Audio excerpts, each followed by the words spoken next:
this is good morning. The Ranter is back to go into yet another rambling diatribe of the news of the day. And this one's going to be a little bit different, as it's not going to be really politically based, although some politics does become a kind of byproduct of this particular topic. What I wish to discuss is my layman's observational opinion on religion and the pros and cons of religion. The reason why I'm kind of bringing this up is because lately in the political group that I'm a part of, Middle America, there's been a lot of activity towards various topics centering around religion, be it Catholicism, Christianity, some paganism, and so forth. And it draws me back to a earlier topic that I discussed a few months ago, that was after the shooting, the mass shooting in the club in Colorado, and what was said about the people who went to the club and how that pissed me off. That somehow it was okay, for certain people it was okay for that particular person to say what she said because of her being Christian. Yeah. So this is kind of a continuation of that, because that just rubbed me the wrong way in terms of belief systems. In the previous video that I talked about on there, I discussed how I had kind of a quandary as to what I actually believed in, if I actually believed in anything. And as I'm going back and forth with this, I watch the examples of those around me, and how they act and how they behave while professing to be believers or non-believers, primarily of Christianity. So to top this all off, starting from the top here. As far as myself, I would consider myself at this point to be agnostic, as opposed to being a believer in any religion, or a complete disbeliever in any religion. So therefore, I would not be atheist. Reason being why I'm making this separation between the two for me is that I think it's actually the most honest choice. The honesty of flat out saying, I don't know. Because I cannot personally say with certainty one way or another. I cannot say with certainty and the proof that the divine does exist, that it moves and shapes and forms our life, puts us the challenges that we have before us to see if we achieve them or not, give us the inspiration for grace, and guide us along our path towards, whatever rewards or damnations that will be befalling us due to our actions as we live. At the same time, I cannot disprove the existence of said divine, because even in my personal life, I have seen instances that I actually talked about in the last video that I would consider there was no rationality of it happening, and I am open to the idea that something divine happened to assist me on a personal level during that. And there are other things that I also mentioned which, can be left up to the idea universally as intelligent design, as in terms of,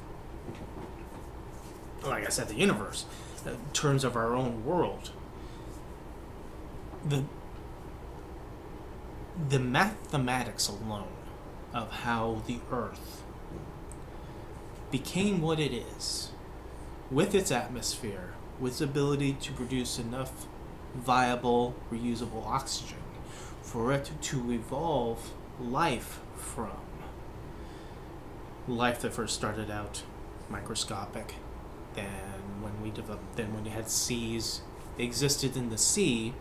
Nothing existed on land because there wasn't enough oxygen on that land. We still had other gaseous chemicals that was floating in the air that was not oxygen. But once oxygen became the more dominant atmosphere, then all of a sudden things evolved enough to start crawling themselves all out of the sea and onto land. So, that aside, not only that, but our placement in the solar system with all these major gas giants, which have their own gravitational systems, kind of makes it a wonderful universal barrier when it comes to meteors and asteroids and so forth that does fly along a flight path around our solar system, sometimes dipping into our solar system, but these larger bodies tend to draw them in. And if you notice the moon, even from your naked eye, you know it's been hit by shit throughout the eons. So that's nothing new. In any event, so if I'm going to base anything on not being a disbeliever, those are one of the reasons. Is our placement in the solar system, how we developed life on this world, how it was the optimum distance from the sun, optimum distance away from the dangers outside of space, including asteroids and meteors, and having larger planets surrounding us, drawing most of the attention of things. So, if that wasn't somebody putting their divine finger in the petri dish and saying, let's make this work, then it's just the greatest universal dumb luck. But as a physicist once said that I went to see Brian Cox, you know what matters? We're all that matters, because we're here and we are thinking, and when it comes to the reasoning and wondering what's going on out there, we're the only ones that are having the conversation. That said, in this particular video, I want to go into what I consider the pros and cons of religion. And why am I doing this ideas of either or. It's not really to continue with my own quandary on whether to believe or not. This is not like crowdsourcing or anything. It is my observation of how religious people who say they're religious, affect those around them. So, I am not one of these people that has any degrees of anything involving religion. I don't have anything beyond the base knowledge of theology, and it's just one person's opinion. One small person's opinion.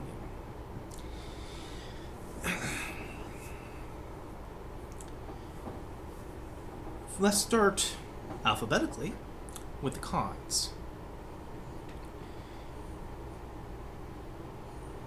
What I find when I look into history, depending upon what religious order, religious sect, what dogma, what belief system you go with, there is the good, there is the bad. And you can't say with a straight face that any belief system does not come with its own dark side. Because one of the things I maintain as part of my own personal opinion on this is when it comes to the believing in the divine, whatever God you are assigning that lofty point to, the belief is not the bad part. The faith is not the bad part. The metaphysical, divine, the thing that makes you take that leap, that's not the bad part. It's the human institution. It's the human mind that tries to interpret this and somehow manages to interpret it in a manner that will benefit them.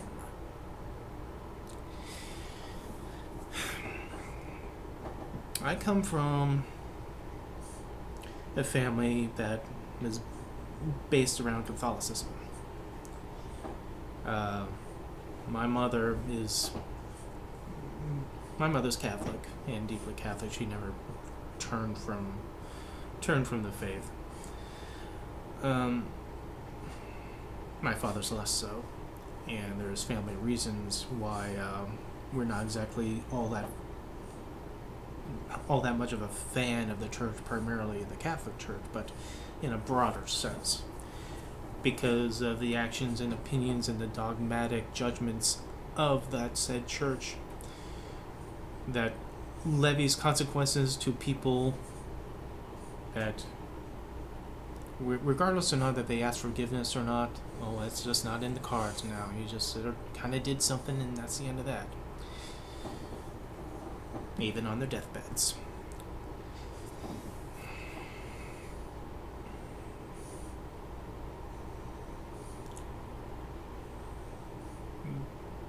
The bad part of the human institutions is that humans, the frail, mortal, flawed humans, are susceptible to corruption.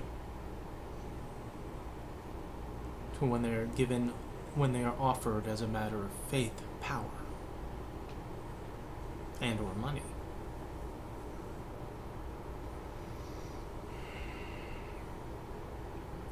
When I think of the Catholic Church, from its inception as the church,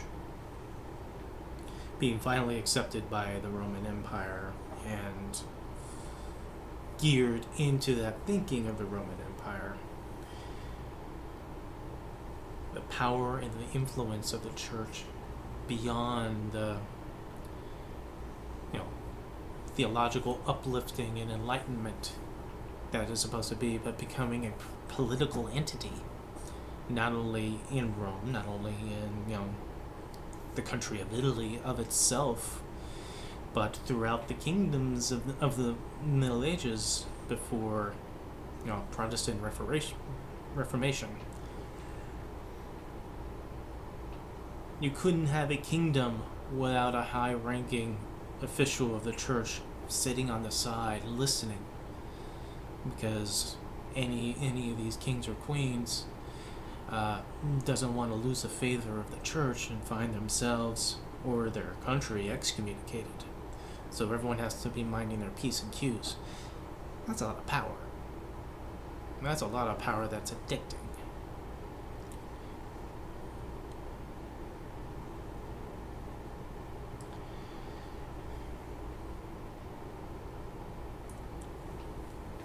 When it comes to the hierarchy of the Catholic Church, sometimes you have to remind people that there is a separation between those who are just worshipers, parishioners, and the church. In the part of them being in the belief system of them believing, they're all together in one, but the Catholic Church of the time, time prior to Martin Luther, had really pushed the envelope when it comes to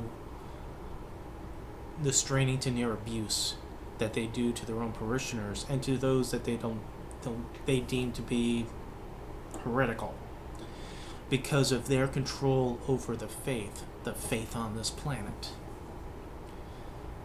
And they wanted to hold on to that power. They wanted worshippers, to assist the Catholic Church with tithes. Assist the Catholic Church in expanding outward and to fight for the church.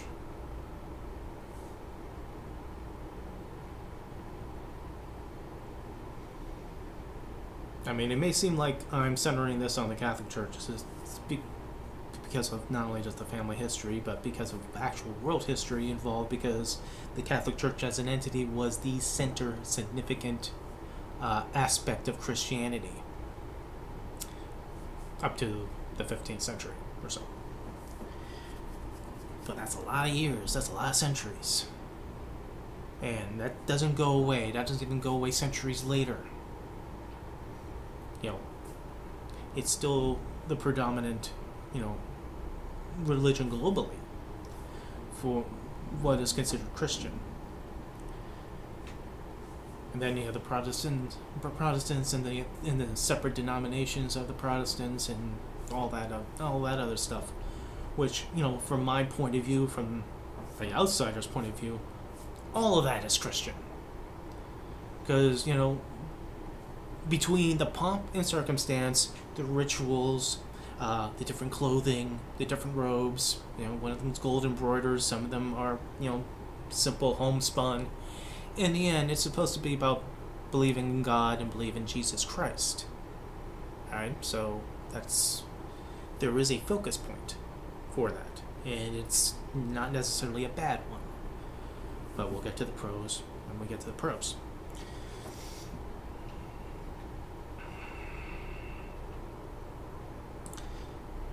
But the infighting, not necessarily fighting, but the inner arguments, even within the Catholic Church, even within the sects of the Catholic Church back in the day,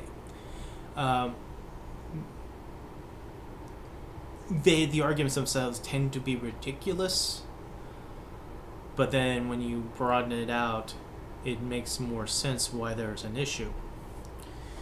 A theatrical example of this was done in the movie called In the Name of the Rose, which is, it's not an action-packed oriented movie. It's a suspense movie about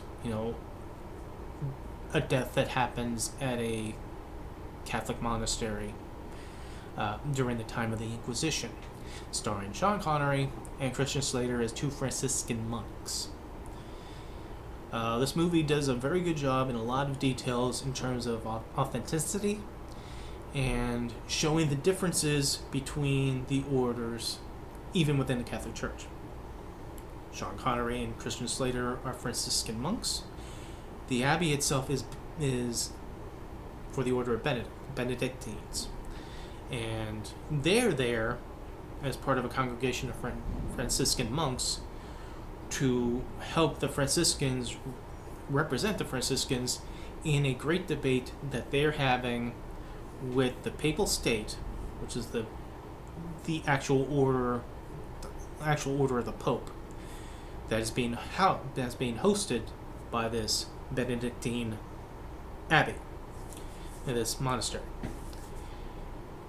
There's a lot of things going on in the movie that I won't spoil, because I really think if anyone likes this type of suspense, suspense thriller, it's pretty dry. There's no action involved in this, not really. But there's a lot of talking and there's a lot of philosophy. And, if you enjoy that, I recommend it, because I actually love this movie. The debate, when you hear it out loud, because they talk about this great debate throughout most of the movie before it happens, and you think, oh, this is going to be really important. This is going to be major. I mean, remember, take some notes about this. They get to the debate, and the Franciscan representative, not Sean Connery, but one of the other Franciscans, says, "We all gathered here together to see if we can answer this one important point. Did Christ, or did he not, own his own clothes?" That was the debate. That little point, that when you think about it by itself, is pretty silly. Out of all the good things that Christ has done, or did, or if you believe that he's done and did, all the events that span with him, with the followers on the ship, the wedding, Lazarus, all the sermons he did, up to the point of crucifixion, this debate is about if he owned his own clothes. So if you take it as that microcosm, it's like, why? Is this like a comedy? Is this like a little comedy thing in this movie? This is like a little ironic thing? Actually, no. No, it's not. The reason why it's no is because that was a Franciscan's way of having an argument concerning the church's propensity at that point to hoard wealth. Because the Franciscan order of that point believed in the vow of poverty. And they didn't believe in living beyond their means. You know, what they can do from what they can earn from the sweat of their face, and what they can do to sustain themselves should be all that matter, and God provides. The papal state, on the other hand, responded by his representative going, "The question or not is that if we should be poor, but if the church should be poor." And then their argument was, Jesus had a purse. So their basis of them continuing to take tithes and to enrich themselves, because the Catholic priest at that point, especially of these particular orders, they didn't believe in the vow of poverty. They weren't running around in homespun, black and grayish habits and robes. There was those lovely silks and gold embroidering and a lot of rings.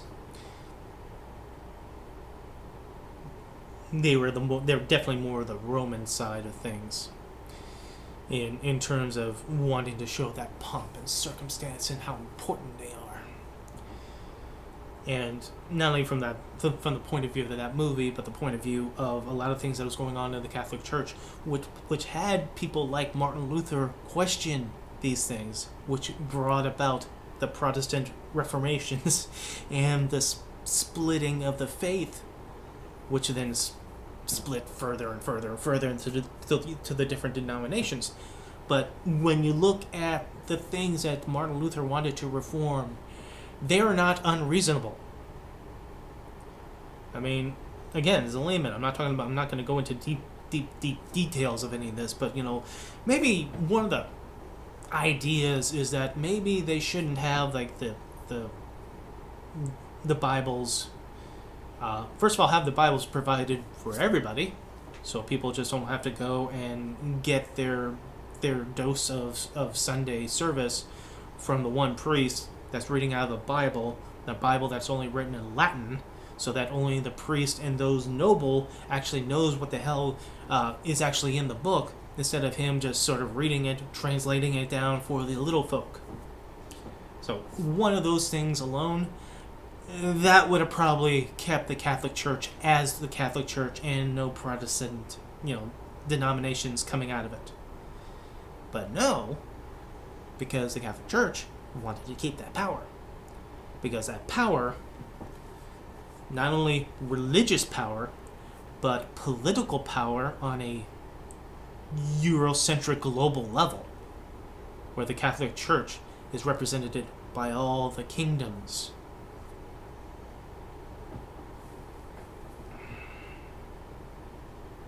And with such power and corruption, especially when it turns into politics, leads to things like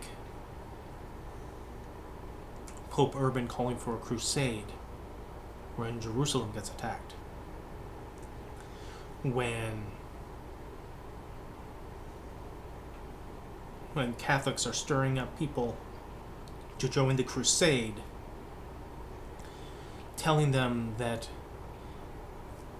it is not a sin to kill Saracens, that you will be open to the kingdom of heaven. You defend Holy Mother Church by slaying Muslims. One of the interesting stories, I don't know if it's really true or not, but one of the interesting stories when I was coming out into reading about the Crusades was not only the issue what happened with Constantinople. That's a separate thing entirely. That deserves its own video on that. But one of the first people, when they got past Constantinople to get into the Middle East, heading towards the Holy Land, I don't know if it's true or not, but the first people that they encountered and they attacked weren't really Muslims, but were Coptic Christians. But they didn't know the difference, and they did not care to know the difference. Because they were so hyped up in the religious fervor of the righteous cause that they had to go in and to save the Holy Land from Muslims, that the Crusaders did a whole lot of horrible things. I'm not saying that the Muslims on the other side are wearing white hats either. This is the medieval period. This is the Crusade period. There's a lot of brutal shit going on. If I don't put a fine point on that with me speaking French. But yeah, I mean the accounts of them, killing men, women, and children, cutting open women because they believed that they swallowed jewels. I mean, these are less noble knights and more pirates. But you get stuff like that.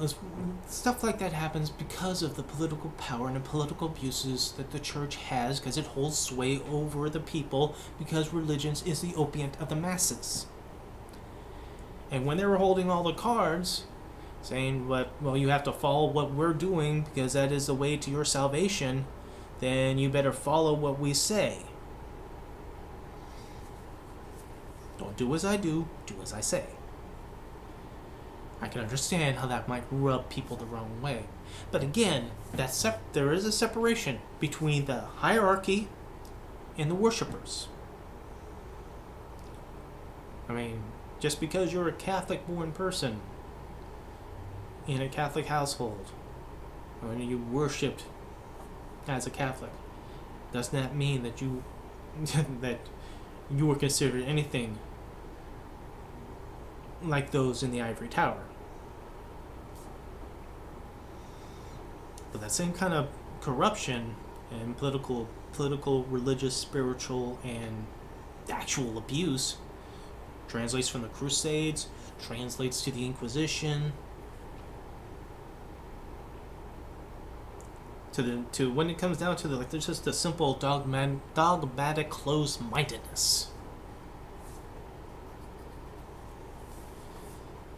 where some rituals becomes loopholes for people to do really horrible things, especially to children, but they can go to confession and then they confess it to their priest or to their fellow priest. And since the seal of confession is unbreakable, find a nice little loophole. And that's been done for generations and generations and generations. For again, another part of the dogmatic, strict system that it was. You can't, you're not allowed to express yourself in your own human needs. So you kind of fall into, if you're weak enough, you fall into the depravity of what gets offered by your position, by people who are not even offering. I know that's vague, but we'll leave it like that. But let's not assume I'm just kicking the shit out of the Catholic Church, and that's and everyone else is right as rain. No. Everybody, from hierarchy church officials, from either Catholic Church or mega churches for Protestants or Baptists or anyone that can be susceptible to the corruption of righteousness. I know that sounds like a weird concept, but you are given a perceptible aura of authority, spiritual, moral authority, Maybe you run a church. Maybe you run a ministry. Maybe you were just the person that's memorized more sermons and scriptures, and you can have it macroed onto your computer so that whenever there's a debate, oh, I'll just hit a button. Boom! There it is. There.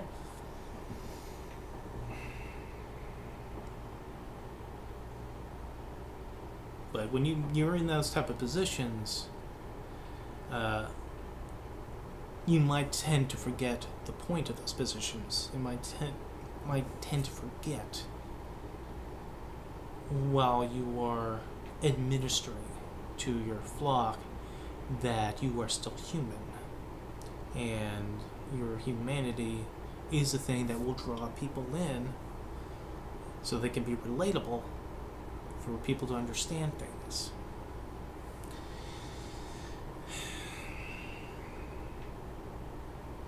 I notice through observation and opinion that certain people that I follow, that I consider to be believers, but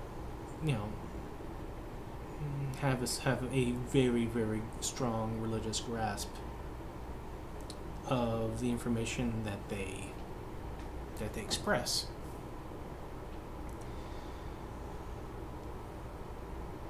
Seems to lose something about the point of the belief system. From a layman's point of view,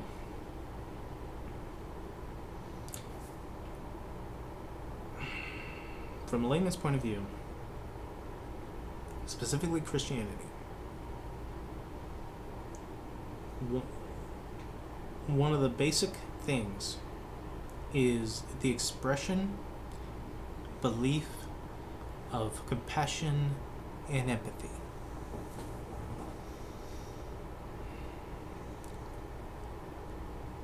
If not understanding.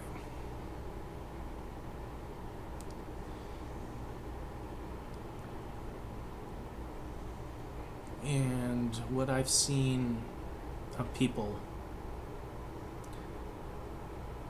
that seems to be something of a selection as opposed to something that they ought to be if they are to represent a belief system like Christianity.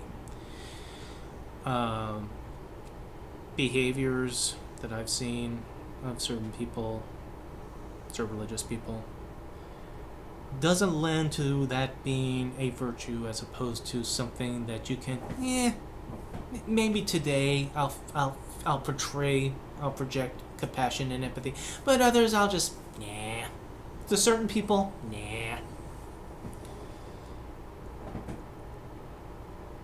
I thought, if you were living this Christian life, that you're so overt and promoting that you, I don't know, just be that way all the time, or try to be that way all the time. But that's not the case. That's not often the case. And it does remind you, like a cold splash of water, that we are all humans. We are all still only mortal, still frail, still flawed, still sinful. I mean, whether you believe or not, you do probably, by instinct alone, strive to be better than yourselves. And if you do not try to be better, then you're lost in your own noise. I mean, I can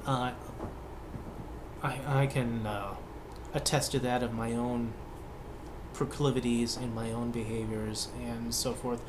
I mean, I'm clearly not wearing a white hat either. But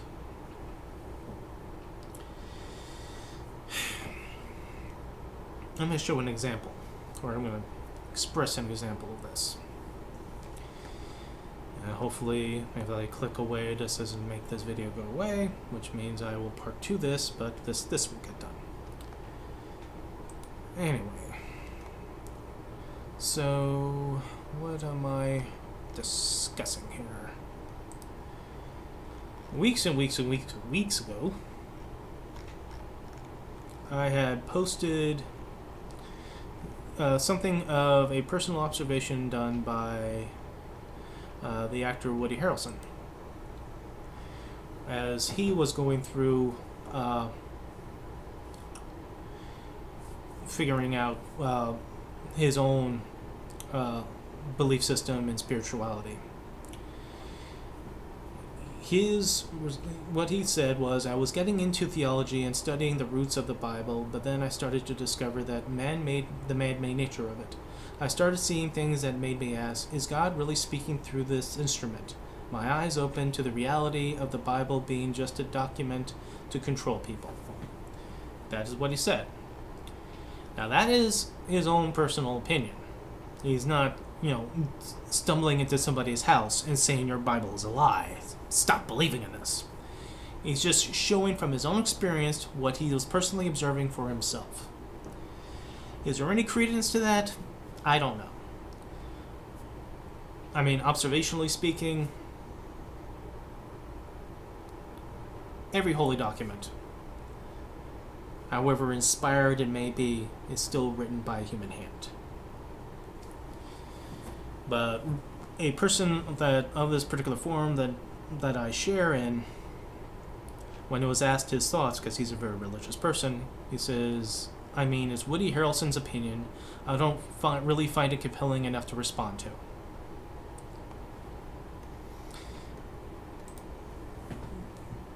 This was a Christian person who says that we shouldn't call anybody pieces of shit because everyone is born in the image and likeness of God. I guess the image and likeness of God doesn't matter if you're an actor, or you should dismiss somebody's opinion out of hand, frivolously, flippantly, because what, he's an actor? He's not telling anybody that they're wrong to believe anything. He's not telling one to stop it. He's not telling anybody that's all a sham. He's telling from his point of view, from his perception of when he's looking at the material. But that is the response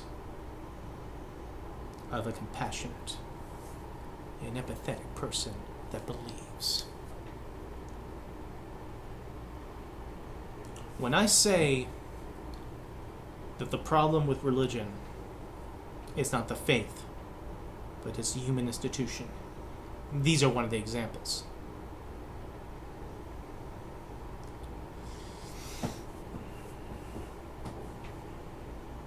Because that kind of contradicts the whole thing, doesn't it?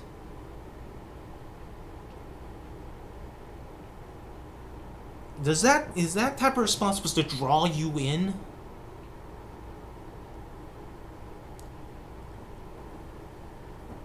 Being able to quote scripture, have it at the ready at any time, can mean you just have a good memory. It can mean that you absorb the information that was presented to you, that you found compelling enough to learn, that you found curious to continue to learn the different aspects of it, so that you can gain the vast knowledge of it for the advantage of having. I could read and memorize a book of architecture. I could learn through books the fine, exquisite art of, Renaissance period painters. I can burn this stuff into my mind. Doesn't make me an architect. Doesn't make me a painter. Just makes me someone that can retain knowledge. Doesn't mean I retain experience.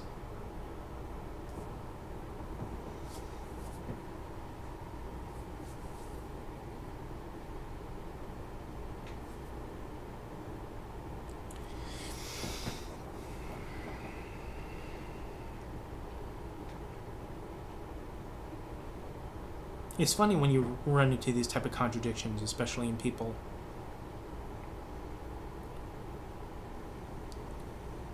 You don't really want to see it because you want to believe in these people, especially these people you consider a friend. You kind of look the other way, certain odd comments, odd behavior, just off day, and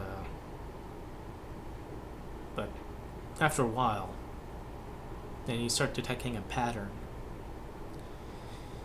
and you start getting more and more sad and more disappointed to the point where you just don't care.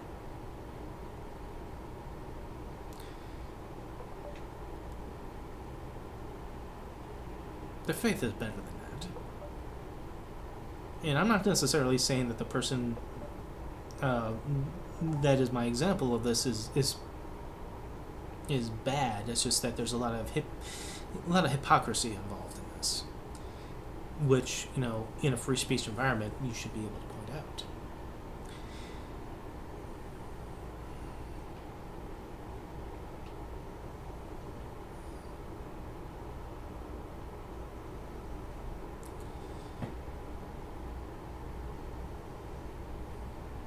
I don't know if you really should be able to pick and choose when you're supposed to show your grace, if you're a believer. Because if you believe that God is watching at all times, then God is watching at all times. One of the things that whenever someone would question me upon my faith or lack of faith or whatever, and depending upon what political positions that I hold, or what I believe or disbelieve, or just whatever that might contradict the wind and the dogma of a person's belief system, I go, you know what? God exists. Then God already knows me. So what am I to fear? God knows every virtue, every sin, every falsehood, every truth, everything that goes along in my life. There's no point of... He has the ledger. There's no point in trying to convince one another of anything. What happens at the end. And we don't know it until we get to the end. The interesting things about a politically strong belief is certainty of the hereafter. And whatever you consider your paradise is.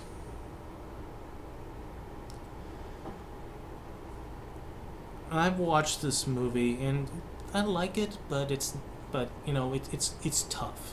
It's a tough movie. It's called What Dreams May Come. It's a Robin Williams movie, not a comedy at all, where he dies and he goes to heaven. He dies after his children die. His ex-wife, or his wife, ex-wife, and they're not even divorced. They didn't divorce because they hated each other. They didn't love each other. They loved each other, but divorced because of what happened to the children. And some people sometimes you just can't handle it. There is no stability, so things have to almost for safety's sake, you have to separate. The character Robin Williams plays, his interpretation of heaven was living in the art that his wife made. In the movie's interpretation of people's heavens is that they are given their own world to make whatever they want of it. It is their earning of the life. Good or bad, up and down, whatever sins they transgressed, they sought and achieved. They sought and gained forgiveness, and they're here, and their world is whatever they want it to be in the afterlife. And so his world was a world based off of the paintings his wife made. and were continuing to be made because she was still alive. So on the edges, the frontier of his world, where his imagination kind of stopped because that was the end of her paintings, there was a little bit left because she painted a little bit more, a little bit left. It's kind of a beautiful sentiment, and is one of those outside of the box thinking, because what do you think of heaven? Just clouds and angels playing harps? I mean, it's whatever your passion is. What's your passion? What do you think your reward would be?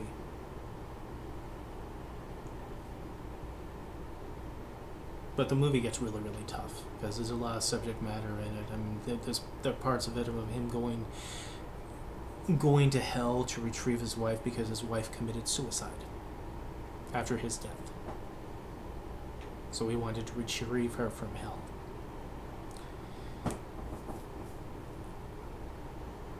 I recommend the movie for those. It's almost like I recommend it the same thing as Name of the Rose. But it is tough.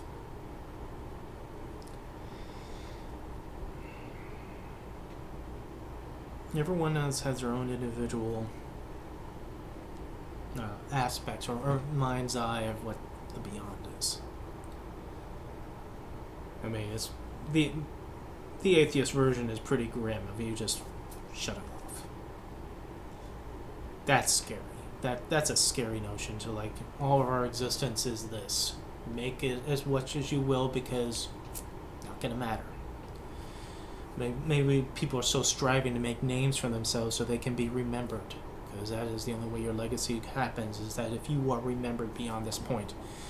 Maybe I do these silly little videos because sometime within this decade, the next decade, 3 decades from now, I'm gone. And, all that's left is someone going onto an archaic internet and, oh, look at this YouTube. Oh, look at this pudgy looking guy. He keeps talking about politics. Maybe that's all I am.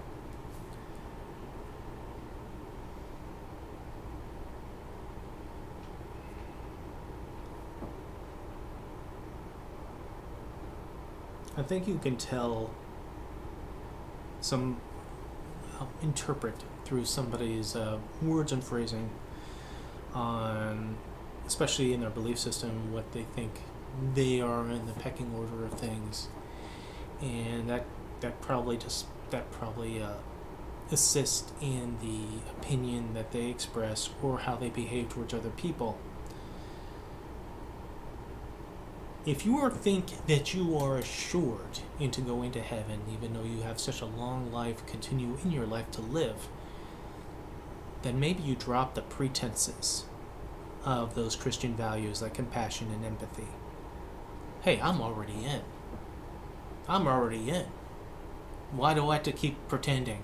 Why? I don't need to. I don't need to explain anything. I'm already in.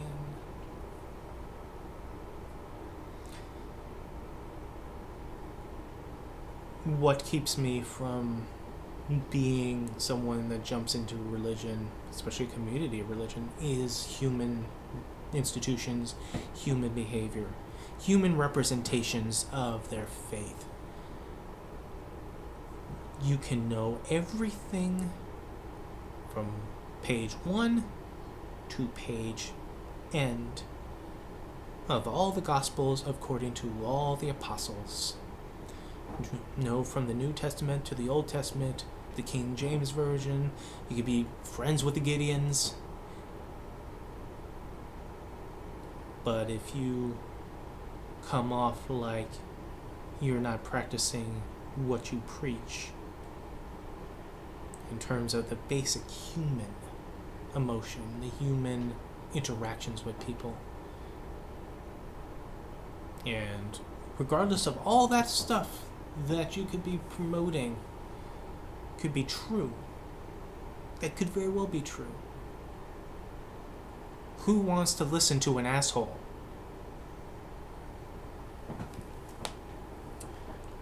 Now that's the cons. So if I'm saying all that bad shit about religion, what the hell would I even say about it being good? Do I even have anything to say about any religious sect, any religious order, religious people being good? Do I? Yeah, I do. Yes, I do. Because again, flipping back to the beginning of all this, when I said the human institution was the bad part of the religion, the faith is the good part. Because the faith is the inspiring, the inspiration for people to do good. I mean, I don't have to believe to recognize, tolerate, accept, point to examples of how religion, whatever religion, can be the basis of uplifting somebody, anybody, from any situation that they're in. You feel you're alone in this world, that you have nobody, that you pay the lip service when you hear about people believing in God, and you don't think you belong anywhere because you don't have a Bible, you don't have access to anything. And then someone helps out a hand. Someone, well, the kindness of their heart, not from an agenda, not from a motivation, not trying to get another person in a pew. Someone helps you out because they don't have to, but they believe they should. And that belief, more often than not, comes from the religious basis of their belief system. Giving to charity used to be, 100%. That was just out of the kindness of your heart before it became a tax exemption. So giving to charity, that's kind of suspect of what your motivations are of actually doing so.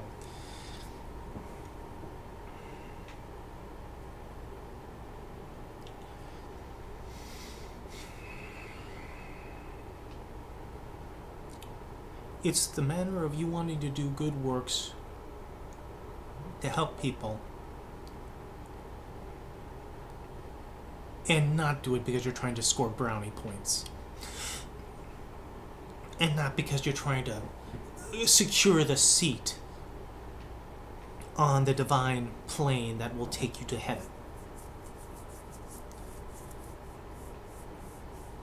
What should inspire you inspires you to be a good person. When religion changes somebody's trajectory from going down to going up, giving that 180, that's amazing. That's wonderful. That is something to never be, contradicted or disparaged. If the belief system gives you a reason to get out of bed and to better yourself, and to help others around them to better them, when they ask for help, being there to help them, or if you ask them if they need help, that's wonderful. That is the good side of the belief system. That is the good side of when you, whatever belief you have, be Christ or Buddha.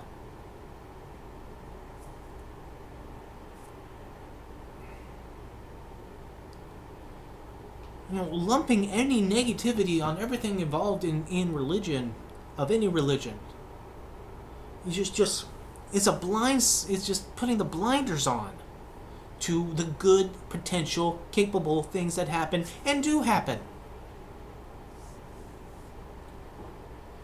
There's a lot of instances where the church goes after science, goes after those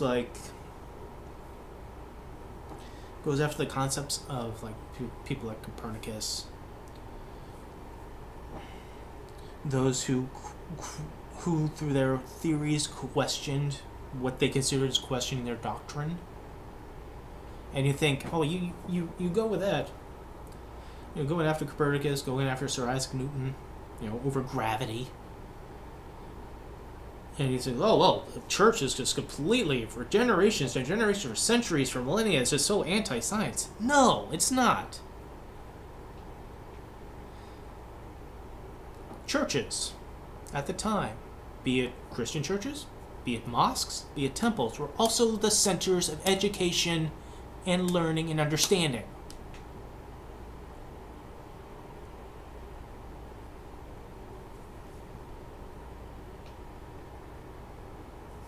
Even religious schools today. I mean, if you put the lens down, if you put the separation, the religious dogma that's being taught.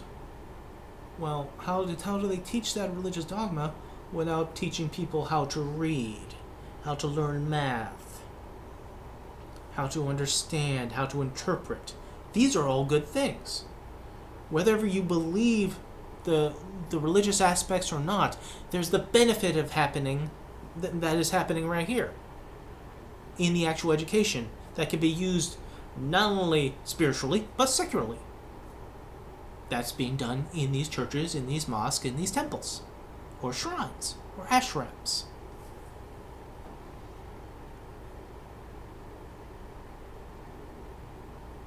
For every bad person that uses religion to their own advantage, to gain political, personal, selfish, indulgent power, or wealth, there's 2, there's 5, there's 10 people who are in the belief because they are good people.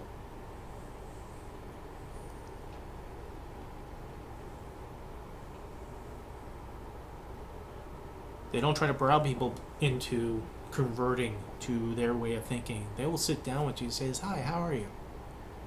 "Oh, I'm here. I'm just spreading the word." "Oh, no. You don't feel like I'm like pushing anything on you. I just want to talk to you about you and your life, and just tell you whatever can be done if there's anything that you need. I mean, for anything to uplift you, for what we can offer.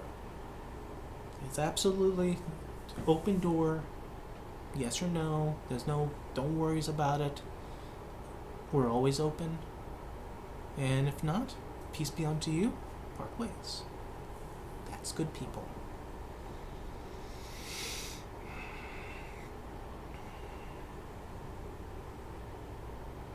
For an example that I could give that is from the bad experience of it, like say the story from my ex-girlfriend who his family went to this church and the pastor had them pass the collection plate because the church needs your money to help fix a roof or whatever.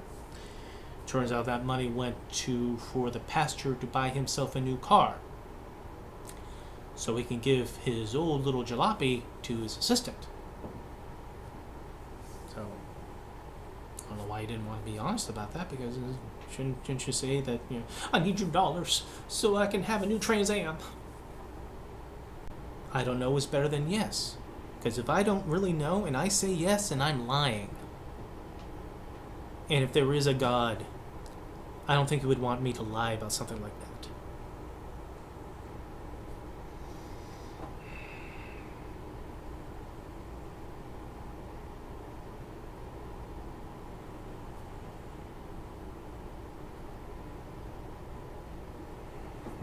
Alright, this is about an hour into. I could go on, but then it would just be more random, like, flashes of ranting. And I'm losing my cohesion. So I'm thinking I'm going to close it off for now. This is my observational opinion from a layman, not an expert. I have not quoted one part of scripture like I'm reading it off of somewhere and giving you the awkward, as I read this says this or that. Go see, I read things. No.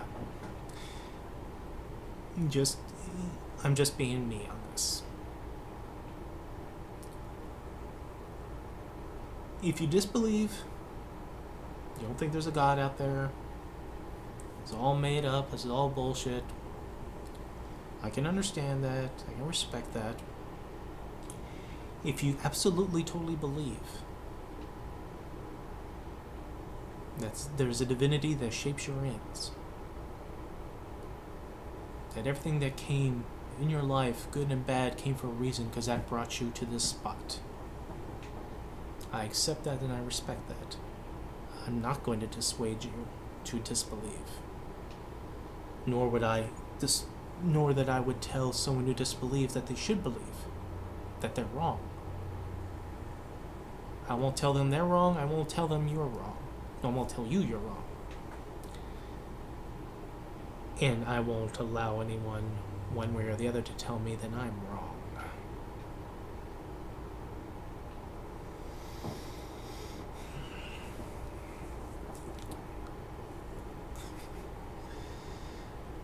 I really should do that sacrilegious joke again. Because I actually like that joke, but I won't do it this time. I'll spare you.